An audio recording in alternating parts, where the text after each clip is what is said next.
एक विवेक अग्निहोत्री नाम के हमारे मित्र को फिल्म बनानी पड़ी कि भाई कुछ कर्नाटक के लोगों को भी पता चल जाए कि ये 1990 में ये हुआ था। दुनिया में हो सकता है, कोई समाज इतना इतना लालची और मूर्ख भी हो सकता है। तब हमको पता चला अच्छा कश्मीर में ऐसा हुआ है, फिर उसके बाद सो गए, फिर बंगाल में हो गया। हम सब कुछ चाहते हैं सरकार करे, सरकार नहीं करे। सरकार सिर्फ ताकत के सामने झुकती है, ध्यान रखिए। शाहीन बाग बना कि नहीं बना?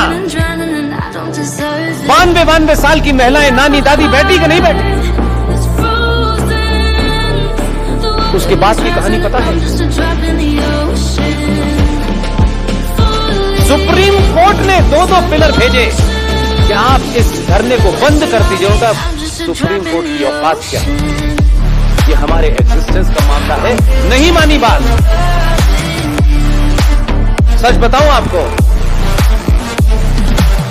जिस कारण से शाहीन बाग हुआ था, उन्होंने अपना वो एजेंडा, वो टारगेट, वो एम, वो ऑब्जेक्टिव हासिल कर लिया। सरकार ने आज तक CAA को नोटिफाई नहीं किया और अभी चंद दिन पहले पता चला है कि अगले 6 महीने के लिए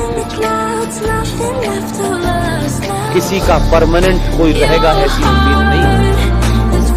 लेकिन किसानों ने अपनी ताकत दिखा करके सरकार को संसद में बिल लेने पे वापस कर दिया। जरा दिल पे हाथ रख के बताइए, कितने करोड़ बैठे हुए थे वहां? कितने करोड़ किसान बैठे थे और कितने करोड़ लोग शाहीन बाग पे बैठे थे?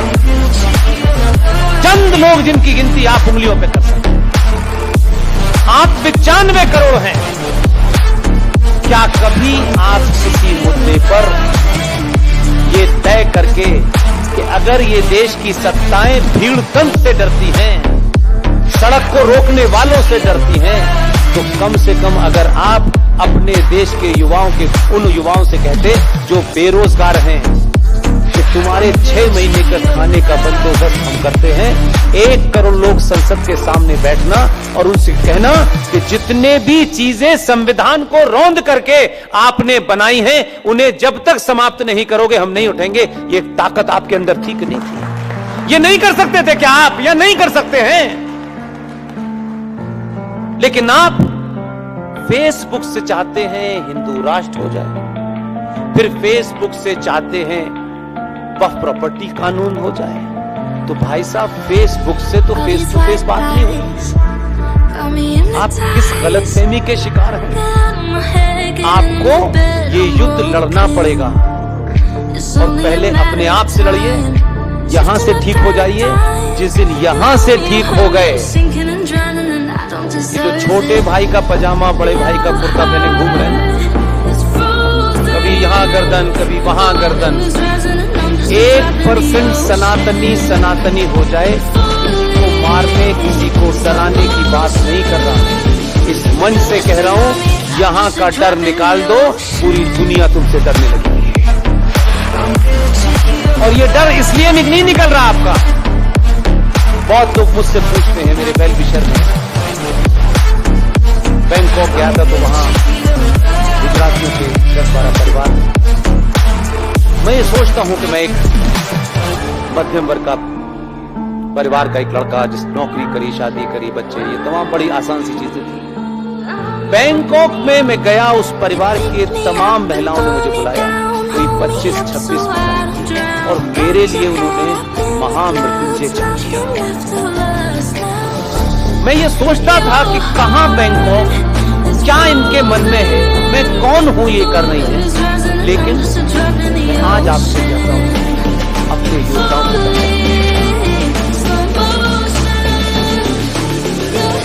महामृत्युंजय जाप होने से किसी का जीवन बच सकता है। इस युद्ध में कुछ लोगों को अपनी भागीदारी तय करनी होगी। यहां मुझे बुला करके पारस साहब के माध्यम से, गुप्ता जी के माध्यम से जो ये कर सकते थे, इन्होंने कर दिया। इन्होंने अपनी भूमिका तय की कि हम बंगलौर में पिछले 2 साल से बेचारे ये कोशिश कर रहे थे, लेकिन इधर उधर के बहुत सारे कारण से मैं नहीं आ पा रहा था। ये सिलसिला पुष्पेन से शुरू किया है अगर आपने, तो अभी 10-15 लोग ऐसे हैं जो कुछ और बातें आपको बताएंगे।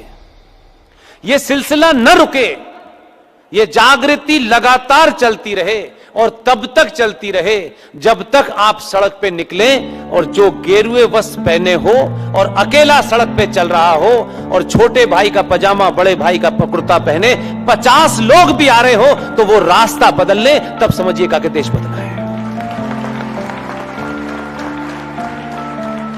अभी आप कुछ इलाकों से गुजरते में तिलक मिटा लेते हैं, चोटी छुपा लेते हैं, ये आपकी आप डराना नहीं जानते, आपको कुछ करना नहीं है डराने के लिए, तलवार लेके नहीं चलना है, सच बोलना है। सच से डरते हैं लोग और जो लोग सच बोल रहे हैं उन्हीं की रोज हत्या का फरमान जारी करते हैं। लेकिन कुरान मजीद में फरमाया गया है और ये फरमाया है अल्लाह ने कि मैं तुम्हें इस धरती पे इस जमीन पर भेज रहा हूं और तुमको मैंने कुछ इंस्ट्रक्शन दिए हैं, कुछ आदेश दिए हैं, इनका पालन करना।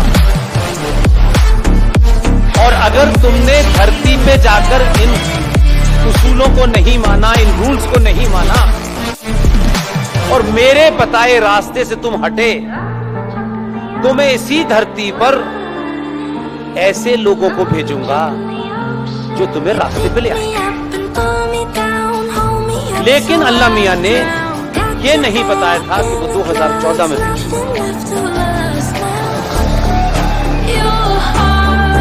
ना उन्होंने उसका नाम बताया था, ना ये बताया था कि वो फुल आस्तीन का नहीं आधे आस्तीन का कपड़ा पहनता। लेकिन ये कुरान में कही हुई बात है, मैंने कहीं से अपनी तरफ से,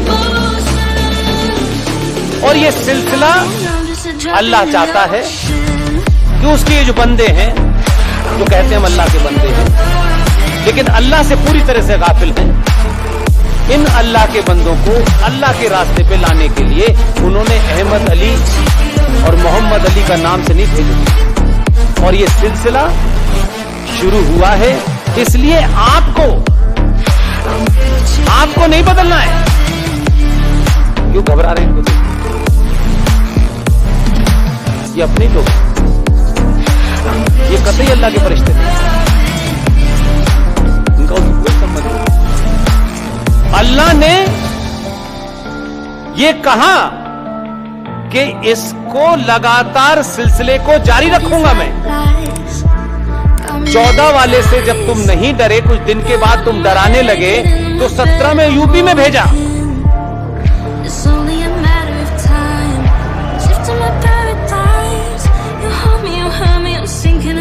फिर 19 में भेजा। इसलिए आप मत भूलिएगा कि अब बहुत हो गया। कम से कम 100 साल तक अल्लाह ऐसे ही भेजते रहे, जिसकी जिम्मेदारी आपकी है। आपके माध्यम से भिजवा रहा है अल्लाह, क्योंकि आप जिस दिन भी दूध, पेट्रोल और सड़क और नौकरी से बाहर निकलोगे और राष्ट्र की चिंता करोगे, दुनिया के किसी राष्ट्र में सड़कें बनती बिगड़ती रहती हैं। ऐसा नहीं है कि एक बार बनी तो 5000 साल तक चलेगी। लेकिन राष्ट्र टूटेगा तो नहीं बनेगा, सड़क टूटेगी तो फिर बन जाएगी। इसलिए आप वोट यादव ठाकुर बनिया ब्राह्मण होके दे रहे थे, इसलिए आप जलील हो रहे थे। 2014 किसी के कारण नहीं बदला है। ये किसी परिभाषा को, यानी पॉलिटिकल साइंस के स्टूडेंट के नाते में अगर इसकी एनालिसिस करता हूं, तो ये कुछ एक आदमी के कारण हो गया हो। वो सिंबल बना, उसे प्रकृति ने चुन लिया। 2014 के पैदा होने के पीछे सबसे बड़ा कारण है इस देश में जिन लोगों ने भी उसको चुना, ये भारत राष्ट्र के अंदर पहला ऐसा प्रधानमंत्री है चुनाव लड़ने से पहले देश का प्रधानमंत्री घोषित किया। और इस दबाव में पार्टी ने दाएं बाएं करने की कोशिश की। उसने कहा इसको हटाया या खेल किया तो तुम्हारा खेल कर दे। ये दबाव है। मैं बार बार जो मेरा इशारा है, सनातनी हिंदू अपनी सामूहिक शक्ति का प्रदर्शन जिस दिन करेगा, सत्ताएं आपकी चौखट पे नाक रगड़ के पूछेंगी कि बताओ क्या करना है। इसलिए आपका आदमी इस पार्टी में है, उस पार्टी में, इसको छोड़ दीजिए। कुछ अपने उस शत्रु से भी सीखिए जो आपके बीच में है। उसका इससे कोई इंटरेस्ट नहीं है किस पार्टी में हो। जिस पार्टी में होते हैं अपना एजेंडा आगे होता है। और भारत की राजनीति का डिस्कोर्स क्या था? चुनाव हुआ, चुनाव से पहले, चुनाव जीतने के बाद 15% इनको देना है, 13% इनको देना है, 14% इनको देना है, इनको ये देना है, इनको ये देना है। आप उस डिस्कोर्स में थे ही नहीं। माइनॉरिटी कमीशन का बजट बढ़ा दिया है, सच्चर कमीशन का बढ़ा दिया है। 1-1 लाख रुपए एक लड़की और एक लड़के को हम IAS PCS बनाने के लिए मुसलमानों को देंगे। फिर ये नई योजना है, फिर इसके माध्यम से जो बेचारे बिजनेस में पीछे उनको, यानी सबके डिस्कोर्स में मुसलमान ही होता था। सब ये मान के चलते थे कि बाकियों का कोई है ही नहीं एजेंडा। इनको तो यादव बना देंगे, बनिया बना देंगे, ठाकुर बना देंगे, इसको इसके खिलाफ खड़ा कर देंगे, इसको इसके खिलाफ खड़ा कर देंगे, हमारी दुकान चलती रहेगी। 2014 के बाद से भारतीय राजनीति में पार्टियों से हटके, संगठन से हटके, अगर आप देखें 14 से 22 आ गया है और 24 आने वाला है। पहली बार भारतीय राजनीति के केंद्र में सनातनी हिंदू आया। आपको इस बात का अलार्म हो गया है कि हमको ही बीच में रहना है। हम तय करेंगे, पहले हमारी सुनो। और हमारी सुनने के लिए अगर